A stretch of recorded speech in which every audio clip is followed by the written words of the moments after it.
Váyanme diciendo algún ejercicio que quieren hacer. Así. ¿Puedo decirte uno? Sí. Te lo leo ahora. Dale. A 25 grados Celsius, Sí. ¿me escuchás? Sí, te escucho. A 25 grados Celsius la delta H para determinada reacción es de menos 99,5 kilojoules mol Sí. y delta S 11,1 joules Kelvin.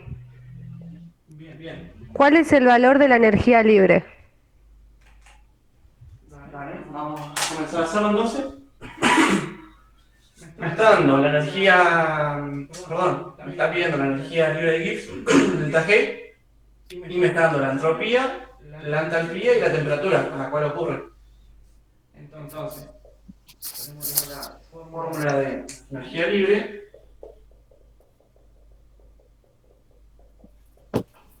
Y si se fijan, tenemos todos los datos. Tenemos delta H, tenemos temperatura y tenemos delta S.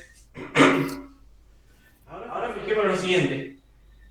Todas las unidades son coherentes entre sí. Es decir, tengo todo en joules, todo en kilojoules. Si se fijan acá, esta está en kilojoules y esta otra está en joules. Entonces, para poder hacer las cuentas y que me dé bien, todo tiene que estar o en joules o todo en kilojoules. Lo más fácil siempre es pasar de kilojoules, o para mí, ¿no? Cada uno lo puede hacer de las dos maneras, tiene que dar igual. Para mí no es fácil pasar de kilojoules a joules porque directamente multiplico por 1000. Porque, a ver, si en un kilojoules tengo 1000 joules, el 99,5 kilojoules, voy a tener, en este caso, 99.500 joules. ¿Bien? Joules normal, en este caso. Ahora bien, a esta delta S es un por mol también. Por eso algunos preguntaban que por qué al comienzo estaba en mol y después desaparecía. No es que desaparece, sino que para que sea coherente se lo saca para que quede. Ahora van a ver igualmente. Cuando hagamos la cuenta, tiene que quedar en joules, porque el delta S cuando se simplifica con la temperatura. Esperen un segundo que ahí entró más gente. Ahí está. Ahora lo van a ver igualmente con unidades y lo van a entender. Vamos a ir reemplazando primero de a poco.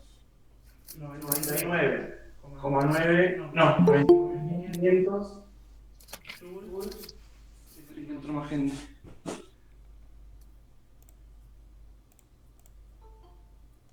Bien, ahí está. Vamos a dejarlo así. Menos, bueno, la temperatura hay que pasarla a la 2 Kelvin, esto me va a dar 298 Kelvin. Sería 298 por 11,1 joules sobre Kelvin. Si se fijan acá, es lo que les estaba diciendo anteriormente. Yo cuando simplifico, esto me queda en joules, ¿no? Si yo a esto le dejo el mol, no lo voy a poder ni sumar ni restar porque no están en las mismas unidades. ¿Se entiende? Uno va a estar en mol y otro no. En realidad, todas esas cuentas están por unidad de mol. Por eso se lo puede quitar directamente de la cuenta. Pero si no, acá tenemos que agregarle el mol. Ahora bien, habría que hacer la cuenta. Te faltó el menos el 99.500. ¿Era negativo? Bien.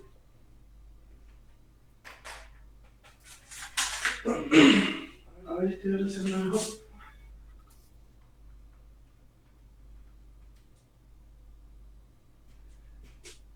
¿Se nota este con color verde? ¿Se ve? Sí. Sí. Bien. Sí. Menos 50 me dio 3.307,8 joules. ¿Bien? Si se fijan, ven que acá me quedan joules y acá también. Ahora, son dos números negativos, se van a sumar entre sí y me van a dar otro número negativo.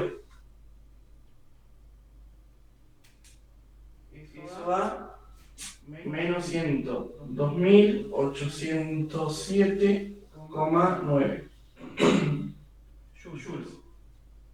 Ahora, no sé si lo pedía en joules o kilojoules. Si me lo pedía en kilojoules, de vuelta. Si un kilojoules son 1000 joules,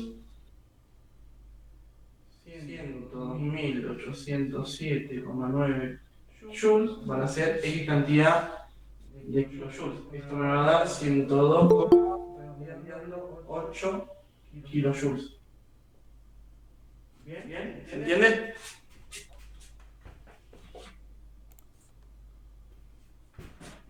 ¿Alguna duda? Una pregunta. Ahora La sí, gracias. temperatura a Kelvin es 273, ¿no? Claro, cuando yo paso de Que grasa. en algunos lados me sale 273,15. Sí, en realidad es 0,15, pero para los fines prácticos de un ejercicio se redondea a 12,33, tal vez, pero el número exacto sí es 273,15. Pero Ok. no importa la precisión en sí, sino que esté bien resuelto, ese 0,15 no te va a influir en nada en cuanto a resultados, no te va a variar mucho. ¿Se entiende? ¿Alguna duda con respecto a este ejercicio en particular?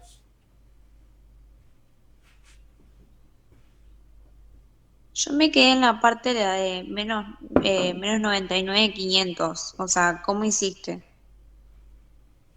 Acá. En la parte de arriba, ¿dónde empezaste? Ahí. Yo pasé esto, 99.500 joules, fue el pasaje que hice de los 99,5 kilojoules. Yo dije, si en un kilojoule son 1000 joules, 99,5 kilojoules son esta cantidad que son 99.500. Y ahí ya lo puse acá como mi entalpía. Menos la temperatura por la entropía. Después me quedaron dos términos negativos, y se suman entre sí, pero que volviendo a dar un número negativo. Y después lo pasé a kilojoules. Ah, listo, dale, gracias. ¿Entendió? Sí. Bien, ¿no hay otra duda? Pasamos a otro, así intentamos hacer unos cuantos. ¿Te dio un ejercicio? De lo teórico, ¿cómo andan? De lo teórico también estoy un poco, por lo que estuve viendo en los grupos. Y ahí más o menos, como que mucho ejercicio y poca teoría. ¿Quieren ver algo de teoría también? Dale. Ah, tengo una teoría, por favor. Sí, claro, teoría. Dale, díganme. Una zona simple así. ¿Cuál de las siguientes no es una solución? Bien. Y en 4 opciones me sale CO2 disuelto en agua, B, geles, no sé cómo, Haze, no sé cómo es. Agua mineral es una, agua con azúcar es otra. Geles es la otra y esa es la correcta. Geles. Y que no sabía que eran geles. Gas. Y azúcar disuelta en agua. Agua con azúcar, sí, bueno. La C. Bien. Veamos lo siguiente. Esto, la opción A, en particular, lo van a relacionar bien, o lo primero que se le puede venir a la mente son básicamente las bebidas, las sodas. Lo que tienen básicamente es un gas, que es justamente dióxido de carbono, que cuando se disuelve igualmente en agua forma un ácido. Bueno, eso no importa acá, pero la cuestión es que se disuelve.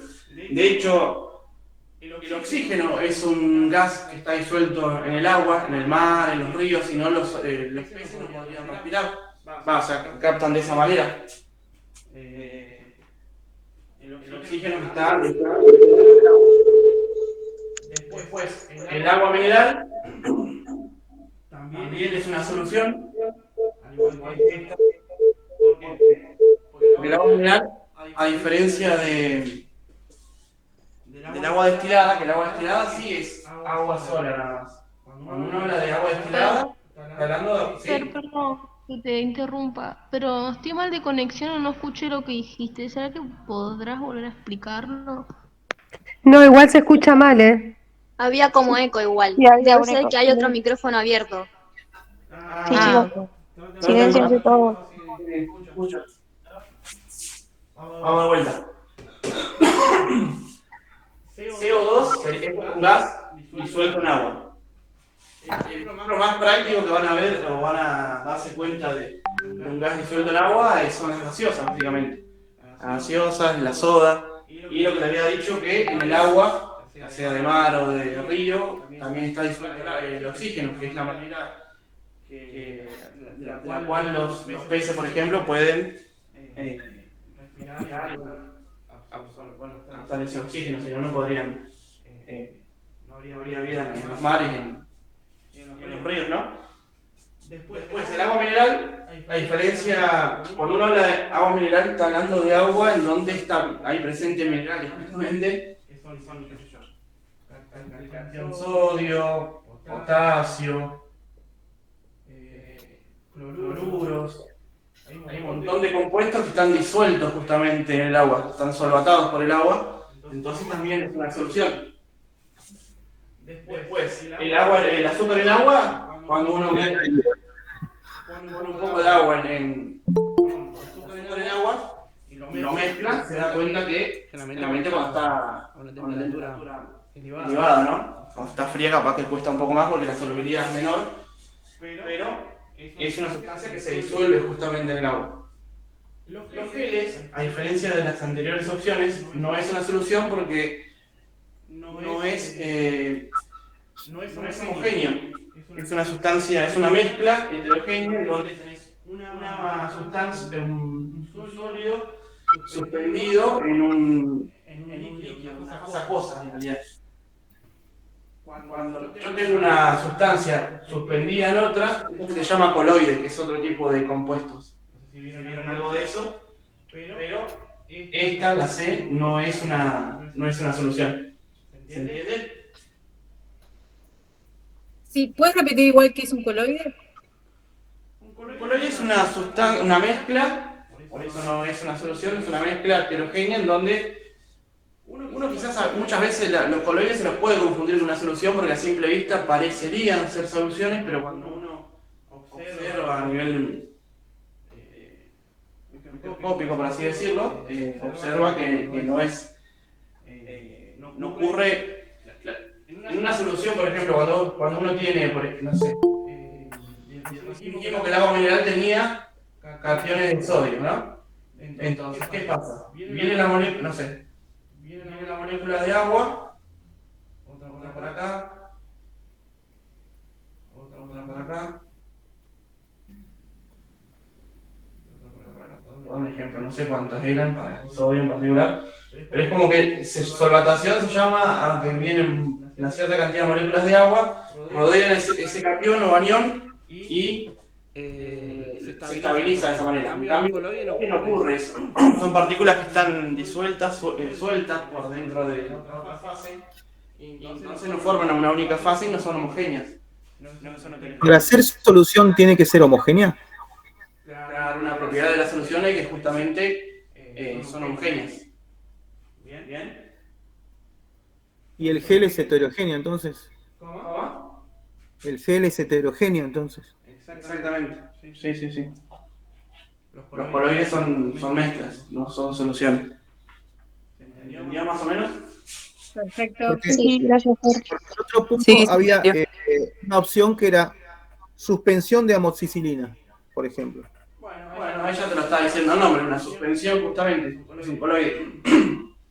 No sé cuáles eran las otras opciones, pero esa por lo menos no era una solución. Bien. Ah, ok. Si tocan el parcial algo como esto, que es una solución y te da un gel, una suspensión de algún medicamento o algo parecido, ya se tienen que dar cuenta que ese sí no es una solución porque es una mezcla.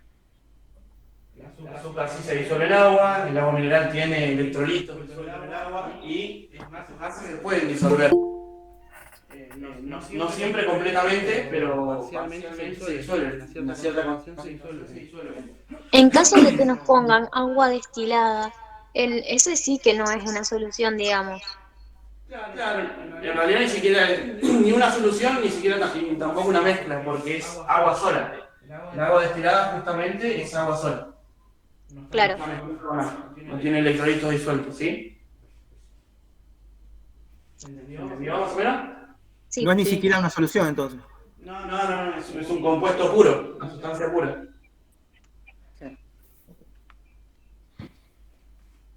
Yo tengo una pregunta.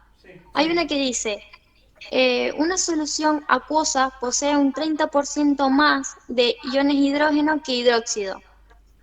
¿Qué afirmación será válida? Y dice, su ¿Esto lo puedo pH... borrar? Sí, Sí, borralo. Vamos a hacer esa. Mira, decime de vuelta. dale.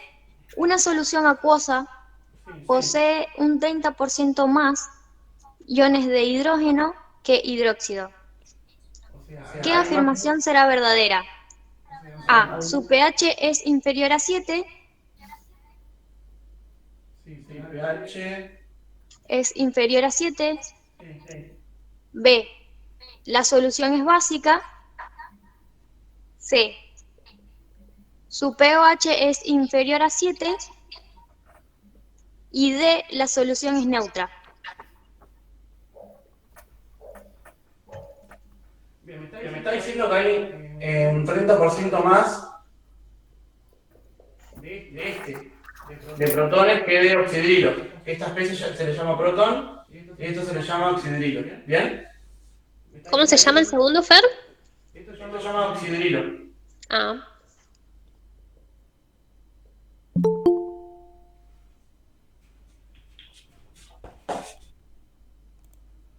Bien.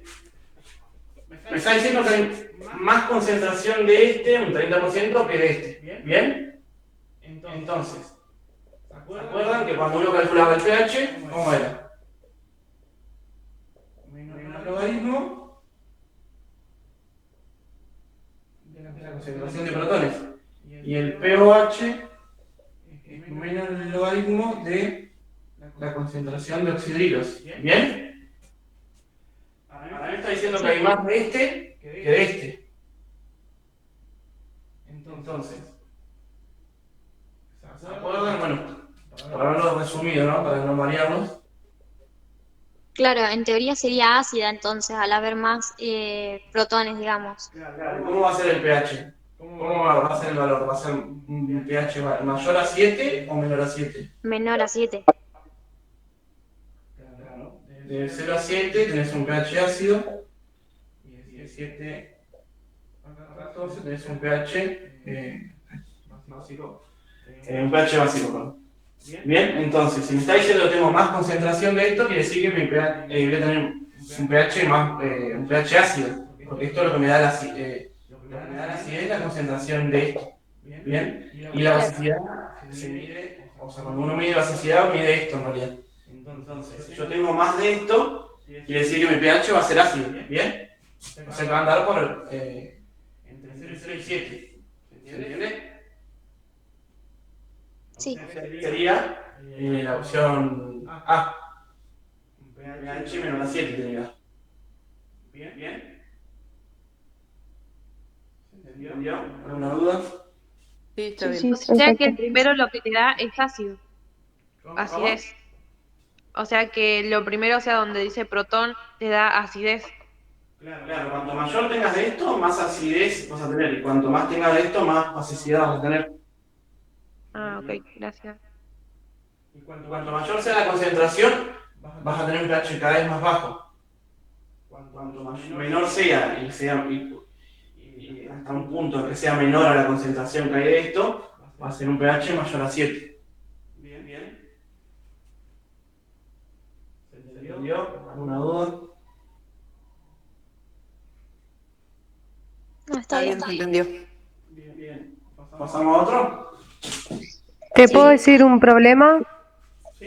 ¿Esto lo puedo borrar? Sí. Sí. Decime, andá leyéndolo. Dale. Se desea preparar una solución 25% masa en volumen si se tiene 40 gramos de soluto. ¿Cuántos gramos de solución podré preparar? La densidad es 1,3 gramos mililitros. 1,3. Sí, gramos mililitros, perdón. ¿Cuánto se deseaba preparar de la solución de soluto? 40 creo. 40 gramos de soluto. Bien, bien. Me da el porcentaje de masa volumen. Sí, me retrabé en ese. Dale. Bien. ¿Qué información me está dando el porcentaje de masa volumen? Partamos de ahí.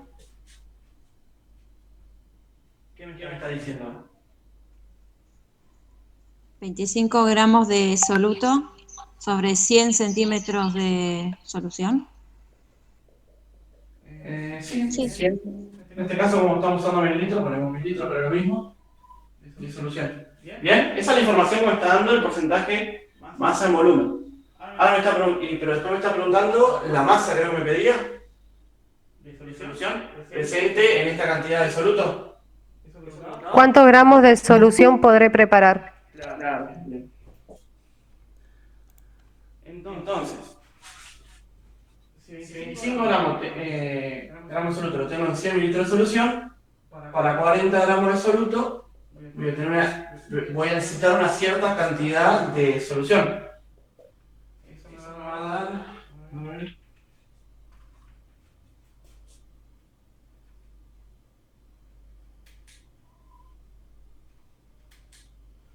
$160. Ahora bien, a mí me pedía la masa, no el volumen. Entonces faltaría un pasito más.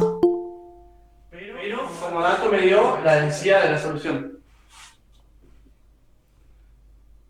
Si tengo la densidad de la solución y tengo el volumen de solución, puedo pasar a masa. ¿Bien? Densidad es igual a masa sobre volumen. Masa es igual a la densidad por volumen. Entonces va a ser 1,3 gramos por solo mililitro por 160 mililitros de solución. Entonces la masa de la solución va a ser igual a 208. 208. 208, sí, gramos de solución. ¿Bien? ¿Dudas? Así de sencillo era. Pasa que se marean a veces los datos. Yo creo que eso les pasa. Dudas. Me quemé No, toda la tarde la cabeza haciendo ejercicio que ya estos dos no los podía hacer. Fer, tengo otro ejercicio. Fer, pará, te quiero hacer una pregunta antes. Sí. Con respecto a este, ¿hay alguna duda? Sí, yo. Bien, Yo. decime. ¿Cómo sabes que el 25% es el soluto? ¿O siempre que venga así va a ser el soluto? Y porque ya el porcentaje en masa en volumen te está relacionando siempre gramos del soluto por 100 mililitros de la solución. Entonces, por 25% quiere decir que es 25 gramos del soluto. Creo que está en la pieza. Siempre relaciona masa del soluto con volumen de solución, el porcentaje de masa en volumen. Bien. Ok. Bueno, gracias. ¿Te puedo decir un ejercicio? ¿Esto lo puedo borrar? Sí, gracias, Fer. Bien. ¿Qué otro?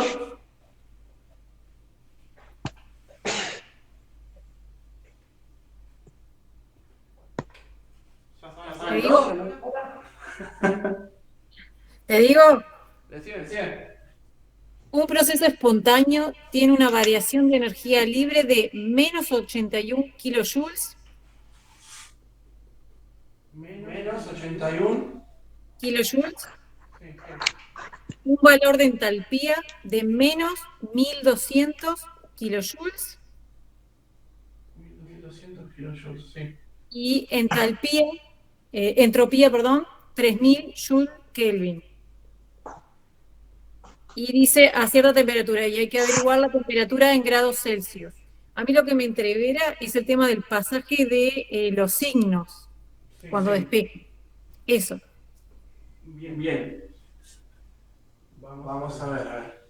Me está pidiendo la temperatura. Vamos a copiar primero la fórmula de energía libre. H menos T por delta S.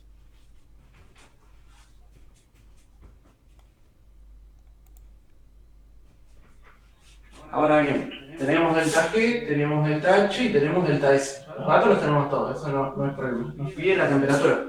Así que lo primero que hay que hacer, o vamos a hacer ahora, y dejemos el pasaje para después, es despejar la T. Entonces, me va a quedar delta G, delta H está sumando, va a pasar restando, y menos delta S está multiplicando, va a pasar dividiendo. Bien, eso es igual a la temperatura. Ahora, veamos cómo tenemos todos los datos. Como dijimos en un ejercicio anterior, siempre tiene que ser coherente todo lo que tengamos. Acá tenemos dos términos en kilojoules y uno en joules, con lo cual o pasamos todo a kilojoules o todo a joules. En este caso, como hay un solo término, está en joules y dos en kilojoules, pasamos este a kilojoules y debería dar. Pero si querían pasar estos dos a joules, también es válido, debería dar igual. Pero como acá tenemos un solo término en joules, lo pasamos, ya nos queda todo en kilojoules. Entonces, si un kilojoules son 1000 joules para 3000 joules, vamos a ver X cantidad de kilojoules. Eso me da 3. Bien. Entonces, esto es 3 kilojoules sobre Kelvin. ¿Bien? Ahora, acá agregamos el mol. ¿Se acuerdan que siempre este tipo de ejercicio es por unidad de mol? Todos estos cálculos. Entonces, si le agregamos mol para que quede igual, por eso sacamos mol directamente a todo. Total, es lo mismo. Acá le agregué, pero no, habría que sacarle directamente. Y usamos kilojoules nomás. Entonces, delta G es menos 81 kilojoules menos delta H era menos 1200 kilojoules sobre delta S menos delta S que es 3 kilojoules sobre Kelvin. ¿Bien? Entonces la temperatura va a ser igual a menos 81 kilojoules menos por menos más 1200 kilojoules sobre menos 3 kilojoules sobre Kelvin. Acá estoy viendo algo no estaría dando acá para... Fer, cuando yo lo puse en -3 no me daba el resultado, le saqué el menos de adelante. Por eso, a mí eso es lo que me entreveró, porque yo pasé, por ejemplo, todo lo de kilojoules lo pasé a joule. Después, al último, cuando me dio resultado, lo volví a pasar a kilojoules. Claro, acá arriba esto te va a quedar 1119, si no me equivoco, kilojoules. Sí. 1119 kilojoules sobre menos 3 kilojoules sobre Kelvin. Kilojoules se va, pero acá me queda negativo, o sea, algo está mal. Claro, pues me parece que el resultado te tiene que dar 100 grados Celsius y con el menos adelante el 3 no da. La única manera es o que este era positivo o que este era negativo. ¿Estaba así en el enunciado? Sí, están negativos todos. Yo le saqué el menos al 3. Así. Todos negativos estaban. Ahora sí, entonces. Entonces sí, ahí es menos el delta S. Si el delta S también es negativo, es menos 3 kilojoules sobre Kelvin. Claro, y se hace positivo. Ahora sí. Claro. Hago una consulta, Fernando. Sí. Guardame que ya termino el cálculo, así ya lo dejamos listo. Sí. Esto da 373, ¿puede ser? Y si descontamos 273 para pasarlo a grados centígrados, te da 100. Bien. Sí, Sí, decime. A mí lo que no me cuadra es por qué esa delta S de entropía lo pasás negativo, si solamente estaría multiplicando, pasaría dividiendo. Claro, pero vos tenés un menos acá también. Pasa todo este término. Este menos lo podés poner acá, lo podés poner acá, es lo mismo. Es una propiedad de la multiplicación. Está bien. O sea que lo que me afecta es todo el término, no solamente a la T. Lo que pasa es que ya habíamos dicho en alguna clase que menos es lo mismo que decir un menos 1. Entonces imagínate que está multiplicando por un menos 1 ahí. Va a pasar dividiendo ese menos 1. Ok. ¿Entiendes? Y al mismo tiempo multiplicando delta S. ¿Entiendes? Sí. Gracias. ¿Se entendió? ¿Alguna duda? Sí, gracias, Fer. Entendió bien. No, tengo otra consulta. Sí. El delta H, lo mismo que preguntó la compañera, pero con el delta H. El delta H está positivo, pero está en una resta. ¿No tiene que pasar sumando cuando haces el despeje? Claro, pero vos tenés una resta, pero el que está negativo es el segundo término. Delta H está positivo. Entonces cuando pasa por el otro lado, pasa negativo. Está perfecto. ¿Alguna duda? Si no, pasamos a otro. No, Está bien. ¿Algo más de teoría? Sigamos con teoría ahora. Sí, te pregunto algo más. ¿Esos 100 grados Celsius de dónde salen? Y esto es pasar de grados Kelvin a grados centígrados. La verdad es cuando uno pasa de grados centígrados a Kelvin, le suma 273. 273, sí. Ah, ok. De Kelvin a grados centígrados sería lo inverso, o sea, restarle 273. Ah, perfecto. Muchas gracias. Yo tengo una de teoría. Sí. No sé si quieren que las diga. ¿Este lo puedo dar? Decí que todo sirve. Sí, borrarlo, Fer, Dame borrarlo. que lo copio y se lo borras. Ah, no lo borres.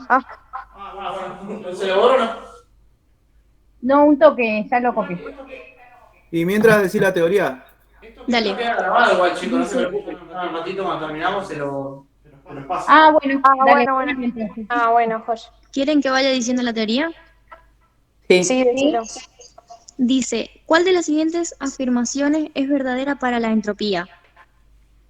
A. La entropía está relacionada con el desorden. B. Existe cero entropía a 0 grados en una sustancia cristalina. sí. Después dice, la entropía está relacionada con la variación en entalpía y la variación de la energía libre de Gibbs. Sí, también. Y después la otra dice, el aumento de entropía nunca es un proceso espontáneo. Bien, el primero yo voy a escuchar que está relacionado con el desorden. El segundo, que a cero entropía está a 0 grados, ¿puede ser? Ahí te vuelvo a repetir, dice, existe cero entropía a 0 grados en una sustancia cristalina. Sí, cero entropía. Decime ya y te sigo dictando. ¿Sé qué decía? La C decía, la entropía está relacionada con la variación de entalpía y la variación de la energía libre de Gibbs. Claro, está relacionada con esta y con esta. Claro, y la otra dice, el aumento de entropía nunca es un proceso espontáneo. El aumento de entropía nunca... No, eso es falso. Bien. Acá, si no escuché mal, hay dos posibles respuestas. Bien. Claro, eso es lo que me confunde, porque en el examen solamente puedes responder bien una, pero para mí también están bien esas dos. ¿Podrías repetir? Tenés que marcar una. Bien, vamos por partes. La entropía como propiedad termodinámica o con una característica termodinámica, en criollo se dice que tiene que ver con el desorden de un sistema. En realidad es mucho más complejo que eso, pero para dar una analogía clásica que uno pueda llegar a entender, tiene que ver con el desorden de un sistema. Claro. Mayor entropía, mayor desorden, se dice. ¿Por qué? Fíjense, si yo tengo una sustancia, la que sea, en estado sólido, ¿qué pasa? Están así, todas juntas. Imagínense que esos redonditos, que no, son moléculas, ¿no? Por más que estén un poco feos, pero no sé por qué son moléculas. Esto en estado sólido. Cuando pasa a estado gaseoso, estas moléculas ya no están pegadas y fijas en el lugar, sino que tienen un cierto movimiento. Sí están atraídas entre sí, pero están un poco más alejadas, sueltas. Por eso dicen que el líquido no tiene forma propia, sino que adopta la forma del recipiente que lo contiene. ¿Bien? Sí. Fer, gaseoso es más desordenado que líquido, ¿no? Sí. Y ahora cuando pasemos al gaseoso, ya directamente no hay fuerzas, se llaman fuerzas intermoleculares, que las mantengan unidas, sino que están sueltas, uno por acá, uno por acá, otro por acá. Bien. Si se fijan, el desorden va aumentando, por así decirlo. A medida que aumenta la temperatura. ¿Por qué? Porque a mayor temperatura, mayor movimiento de las propias moléculas. Acá solamente están quietas, pero están vibrando, tienen otro tipo de movimiento y energía interna. Están unidas, sí, pero tienen movimiento, no es que no están moviéndose.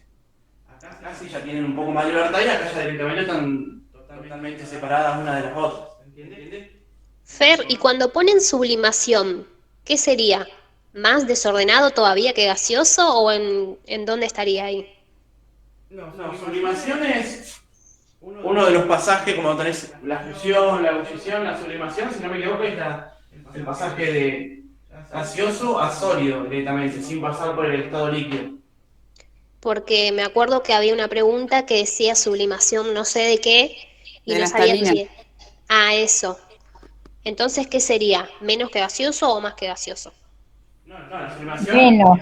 es el pasaje de estado a otro. O sea, si no me equivoco ahora, porque no me acuerdo bien, la sublimación sería pasar de estado gaseoso a sólido directamente.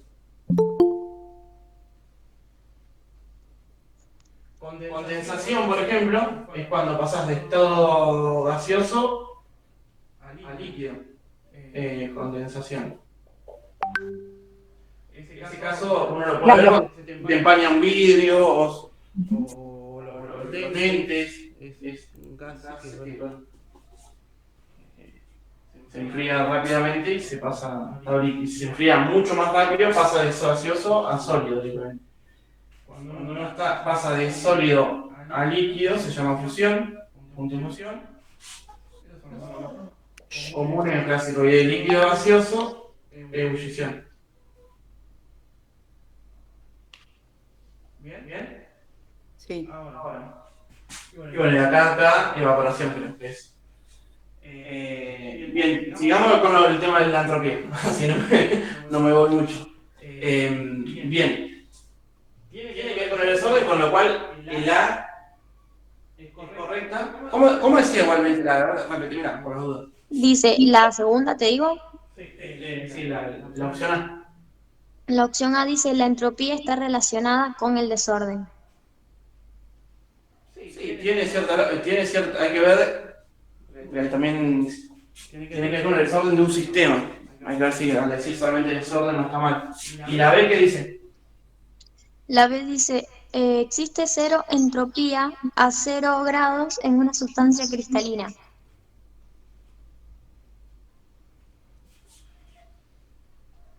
Y esa, como está dicha, tiene cierta duda. O sea, en teoría no habría movimiento en una sustancia cristalina, digamos. O sea, eso es lo que no entiendo. No, una sustancia cristalina se le llama una sustancia que está ordenada de esta manera, por ejemplo, perfectamente. Una molécula dada a la otra, y no hay coherencia entre las uniones, por así decirlo, se le llama. Claro, entonces esa no es correcta, digamos. No es del todo cierto la B. Para mí, ¿no? Para mí sería la. Esa más bien la podemos relacionar con una propiedad intensiva o extensiva. ¿No? ¿No? La del agua cristalina. Intensiva tiene que ver con Son propiedades que dependen o no de la cantidad de masa. Igual. Acá la C, por ejemplo, solamente, se está olvidando de la temperatura, porque en realidad depende también de la temperatura, en la fórmula, ¿se acuerdan? Sí. G igual a delta H menos T por delta S. Está nombrando la entalpía y la energía libre, pero no la temperatura. Con lo cual esa es falsa, y la última sí era falsa, no me acuerdo cuál era, pero era falsa. Bien, bien. Ok. ¿Entendía más o menos esto? Sí. Sí, sí. Sí, sí. Bien, bien. ¿Pasamos a otro o como quieran? Si querés hacer un último ejercicio y ya con esto creo que estaríamos. Tengo uno de lo que es molaridad y masa molar, que eso no lo hicimos.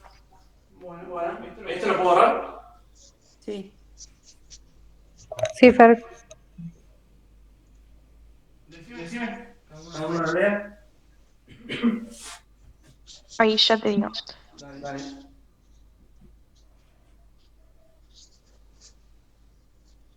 Bien, la molaridad de una solución de H2SO4 es 2 molar.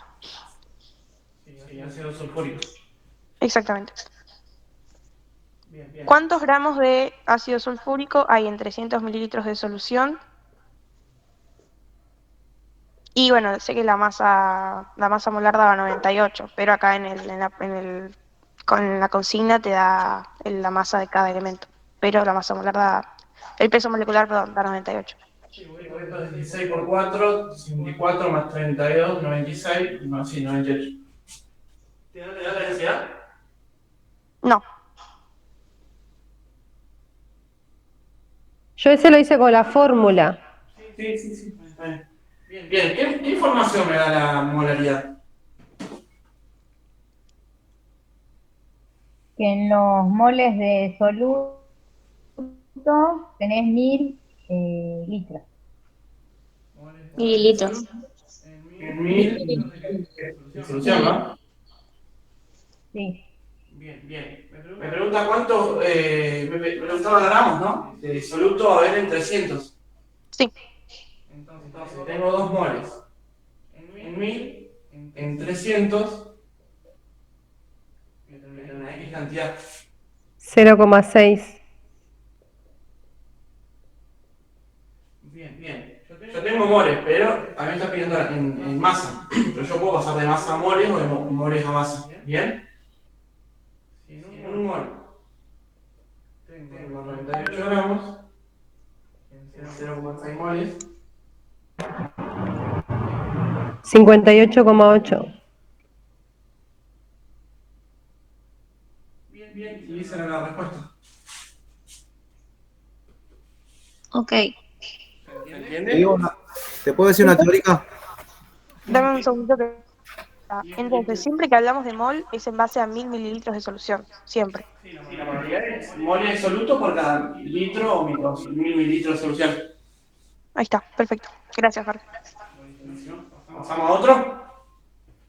Sí, el teórico que dijo el chico. ¿Se lo puedo borrar? Sí. Sí. Sí, porque hay una cosa con un sistema estacionario que no me quedó claro. Sí. ¿Cuál de las siguientes afirmaciones describe a un sistema estacionario? Bien. El A es intercambia solo masa.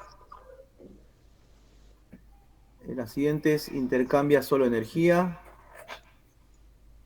La siguiente es intercambia masa y energía. Necesita energía para mantener la homeostasis. Y la D es no intercambia ni masa ni energía. Lo que pasa es que es un sistema estacionario. ¿Qué vieron del sistema estacionario ustedes? El hombre.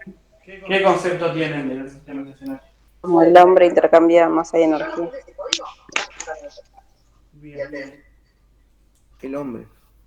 Lo que pasa es que sí, bueno, intercambia energía, pero en el estado estacionario se mantiene constante, no es que ni gana ni pierde, sino que se mantiene constante en el tiempo.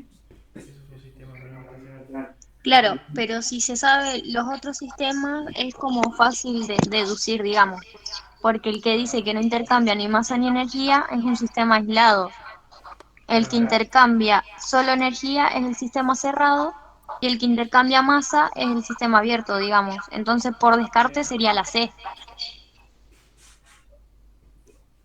¿Cuál era la C? Y la C dice Intercambia intercambia masa. masa y energía y necesita energía para mantener la homeostasis.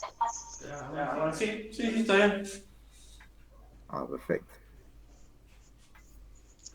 En sí, la definición no sé bien qué es, pero por descarte sé que es eso, digamos. Claro. ¿El cerrado solo intercambia energía entonces? Igualmente el cerrado puede llegar a intercambiar energía, no necesariamente porque el sistema diabático, por ejemplo, no intercambia energía, y ese sistema puede ser un sistema cerrado.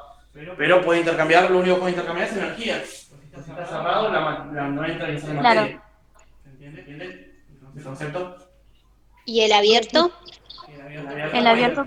Energía o masa. Claro. Nosotros con el ambiente podemos intercambiar energía. Ya sea ganando, perdiendo energía, dependiendo de la temperatura del ambiente. Y uno cuando, no sé, respira, quieras o no, estás introduciendo moléculas del aire. ¿Y el aislado cómo era entonces? El aislado es uno que no intercambia ni materia ni energía. Es un sistema cerrado en donde no hay intercambio ni de masa. Ya está cerrado, no puede intercambiar masa, y al estar también aislado no es adiabático, no intercambia energía. Bien. ¿Te puedo decir otro de cálculo? Sí.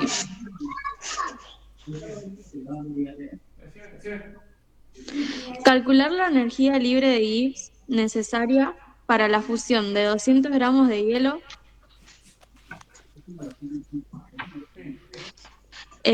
calor de fusión 78,9 calorías sobre gramo. QF igual a 78,9 calorías sobre gramo.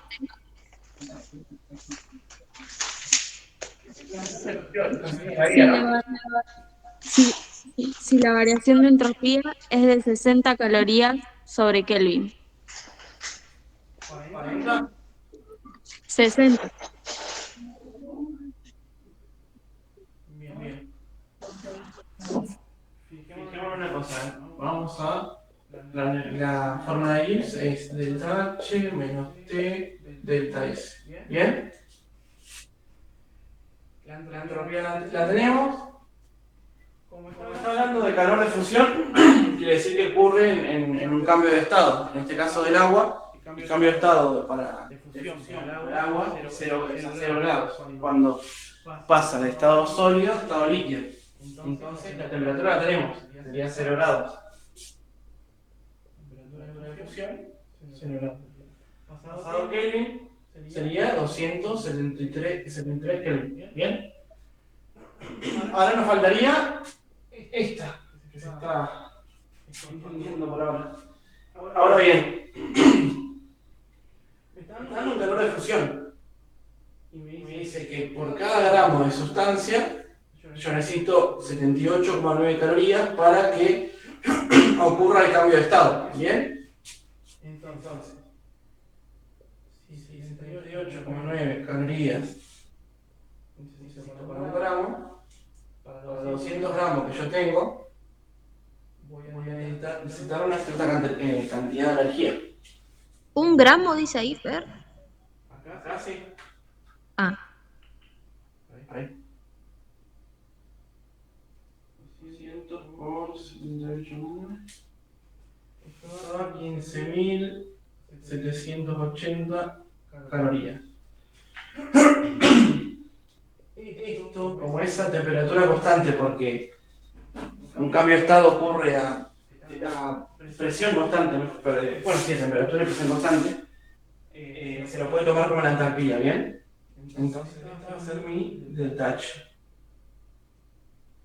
Entonces, delta G va a ser igual a 15.780 calorías menos 273 Kelvin por la entropía que era 60 calorías sobre Kelvin. Kelvin se va y ¿qué me va a quedar? 15.780 calorías menos esa cuenta que da 16.000, no, ¿tanto? Era 60, ¿no? Para el delta S. Sí, 60. Bien. 16.380 calorías.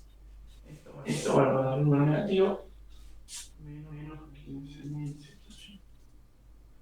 Esto me va a dar menos 600 calorías. Y si la quiero pasar a kilocalorías, va a ser 0,6 kilocalorías. Si yo en una kilocaloría tengo 1000 calorías, en 600 X cantidad. Eso da 0,6 kilocalorías. ¿Bien? Sí. ¿Bien? Sí, se entendió. Bien. Una pregunta, Fer. ¿Vos hiciste 200 por una caloría o un gramo es? Y dividió el 78,9 calorías? Porque no me dan. ¿Cómo hiciste? Ahí, sí, ahí. 200 por... Yo sé que tengo 78,9 calorías para un gramo de sustancia. Entonces para 200 acá va a ser 200 por esto dividido. ¿Siempre va a ser para un gramo de sustancia, Fer? Y por acá el dato ya te lo da por gramo de sustancia, te está diciendo. Te está relacionando calorías por gramo. Entonces está diciendo que para un gramo de sustancia, esto es un gramo. Para un gramo de sustancia vos necesitas esta cantidad de energía. ¿Se entiende? Sí. Es como la densidad, por ejemplo, que tenés 1,3 gramos por mililitros. Quiere decir que vos tenés 1,3 gramos por cada mililitro. Bien, esa es la relación. Acá lo mismo. Vamos a ponerla igual, así. ¿Ven? Y esto es lo mismo en la relación. Acá y acá. Entonces para 200, esta cantidad de energía. ¿Se entendió? Sí. Bien. Vamos a hacer Una pregunta, Fer. La fórmula que está, viste, que es la fórmula esta de, digamos, de los Gibbs, acá no tenemos que despejar nada, sino directamente reemplazamos desde la misma fórmula. Claro, porque te pedía justamente delta G. Claro. Y en el ejercicio anterior que vos hiciste, sí, había que despejar porque nos pidió otra cosa. Siempre depende de la variable que te pida de la fórmula. Claro. Está bien. Listo. Bueno, vamos a hacer uno más y ya cerramos. ¿Quién se queda con el último? Yo tengo uno teórico sobre agua, pero no sé si quieren que lo diga. Sí, decilo. Sí, decilo. Decilo ese y después hacemos uno. Dice, el agua tiene uniones... Dale, después dice, el agua tiene uniones intermoleculares llamadas puentes de hidrógeno, que forman el... ¿Cómo? Forman enlaces dentro de las moléculas de agua fuertes y covalentes. La otra dice, disminuye el punto de ebullición. La otra dice, hacen que el agua tenga un pequeño calor específico. Y la otra dice, forma uniones HH y HO entre las moléculas de agua. HH y HO o HH o HO. Dice HH y HO. Las uniones de puente de hidrógeno ocurren en pocas sustancias, lo pueden hacer pocas moléculas a eso. Uno es el oxígeno, el otro el nitrógeno, el azufre también, bueno, el flúor. ¿Por qué? Porque son compuestos átomos muy electronegativos. ¿Qué quiere decir que sean muy electronegativos? Que la electronegatividad, o lo que mide la electronegatividad, es la capacidad que tiene una molécula o un átomo de captar electrones de otro átomo o molécula. ¿Bien? Estos son los más electronegativos. Bueno, el cloro, me estoy olvidando acá, algunos más, son los más electronegativos. Entonces, al ser tan electronegativos, por ejemplo el agua, están unidas así, ¿no? Supongamos. No es así en la vida real, pero para dar una analogía. Entonces, supongamos que acá tenemos una molécula de agua y por acá tenemos otra.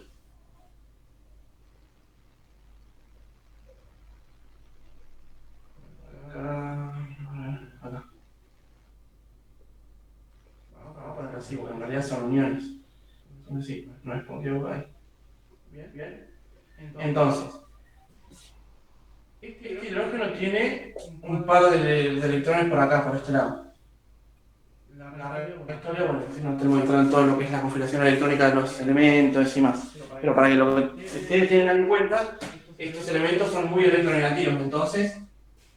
Y el hidrógeno no, todo lo contrario, no es tan electronegativo. Entonces, entre este hidrógeno y este se genera una cierta unión que no es intermolecular, porque no es una unión dentro de la molécula, sino que se llaman fuerzas intramoleculares, entre moléculas sería. ¿Bien? Esta molécula se une por acá, esta por acá, y así sucesivamente. ¿Bien? Eso lo que provoca es que estén más unidas las moléculas entre sí. Con lo cual, yo si quiero romper esas moléculas, separarlas, voy a tener que gastar mucha más energía que si no tuvieran esos puentes de hidrógeno. ¿Se entiende?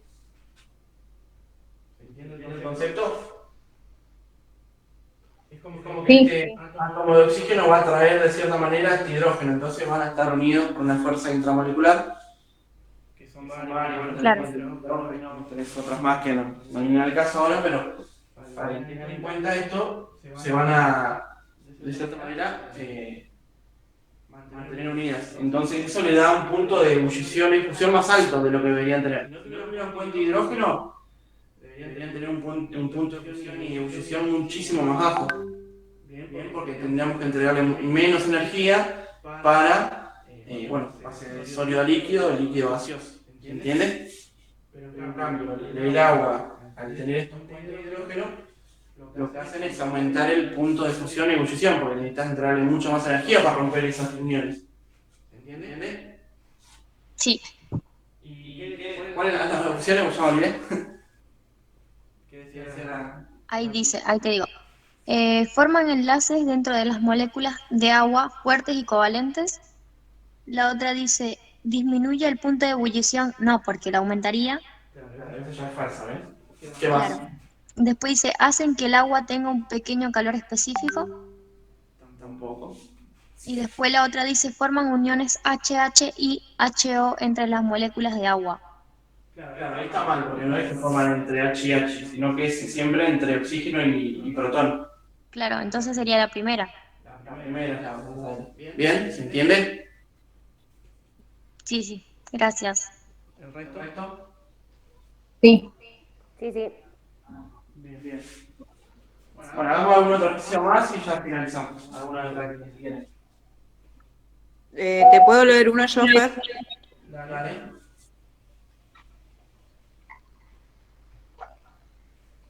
Dice, calcular el volumen de agua que deberán disolverse 800 gramos de un soluto para obtener una solución de 40,0% masa sobre masa. Datos de agua, 1,00 gramos centímetros. Sí. Bien. ¿Qué más? Gramos sobre centímetros cúbicos, y la solución dice 1,3 1,30 gramos sobre centímetros cúbicos también. Y me pregunta cuánto voy a tener de solución para esta cantidad de soluto.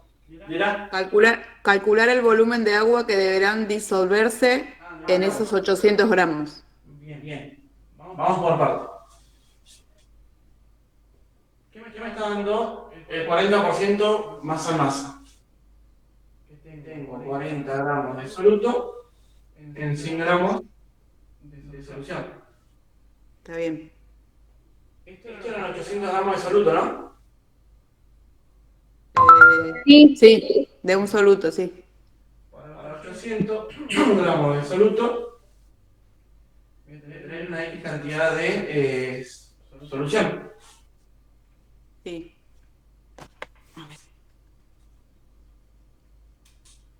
Eso me da 2000. Me está pidiendo la cantidad de solvente, básicamente, de agua. Voy a tener esa cantidad de solución. Pero, ahora bien, recuerden que la masa de la solución era igual a la masa del soluto más la masa del solvente. Yo tengo la masa del soluto y la masa de la solución. Puedo calcular la cantidad de solvente que voy a tener ahí. La masa del solvente va a ser igual a 2000 gramos menos 800 gramos. ¿Bien? Eso marca 1200 gramos de solvente. ¿Me lo pedí en gramos o en volumen? El volumen. Volumen de solvente, bien. Como es agua, entonces, ¿qué puedo decir? Como le decía, era 1. Mililitros. Claro, si tengo 1200 gramos, puedo decir que tengo 2200 mililitros o centímetros cúbicos. ¿Bien? Sí. Ahí estaría, creo que pedía eso. ¿Eso solo nomás? No, era re simple, pero yo me lo compliqué porque cuando veo muchos datos juntos es como que no sé resolverlo. Pero Tienen que hacerlo tranqui, no. Siempre pensar, ¿qué me están dando y a dónde tengo que llegar? A ver, para llegar a eso, ¿necesito todo realmente o no? Claro, siempre leer lo que te están pidiendo. Claro, sí. Está bien. Yo tengo una duda. O sea, ¿de dónde sale que 40 gramos de soluto hay 100 de solución? O sea, ¿de dónde viene eso? No. ¿De dónde hay 40 gramos de soluto? No, 100 de solución. Claro, porque el porcentaje masa en masa siempre es así, de esta manera. Ah, viene de la fórmula. 100 gramos de solución. En este caso son 40, porque 40%. Siempre va a ser 100, ¿no? Por más que... Siempre es la cantidad de soluto por cada 100 gramos de solución. Okay. Claro, está bien. Bien. Sí. Ahí estaríamos, creo, chicos. Vamos a cortar acá y ahora un ratito les paso la grabación, ¿sí? Así la tienen. Dale, gracias por tu tiempo. Me pueden mandar también. Gracias, Fer. Suerte para mañana. Que irle bien. Gracias, Fer. Gracias. Gracias, muy amable por tu tiempo.